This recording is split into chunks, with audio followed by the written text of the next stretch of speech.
In today's video, I'm going to teach you how to change the language in your settings. We'll walk through this slowly so you can follow along, even if your current language is a bit confusing or unfamiliar. By the end, you'll know exactly where to go and what to tap to switch to the language you're most comfortable with. First, start by opening your device or application and looking for the main settings icon. This is usually represented by a gear or a cog symbol. It might be on your home screen, in your app drawer, or in a menu bar, depending on what you're using. Once you've found that gear icon, go ahead and click on Settings to open the full settings menu.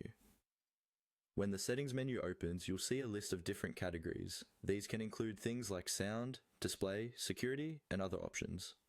What you're looking for is the section related to language. On many devices, this might be called Language, Language and Input, or Language and Region. Scroll slowly through the list until you find the option that clearly mentions language.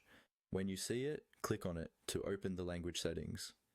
Now that you're inside the language settings, you should see a list of available languages or an option that says something like Current Language with a drop-down or a button to change it. Select that option to view the full list of languages supported by your device or app. The list may be quite long, so take your time scrolling and look for the language you want to use.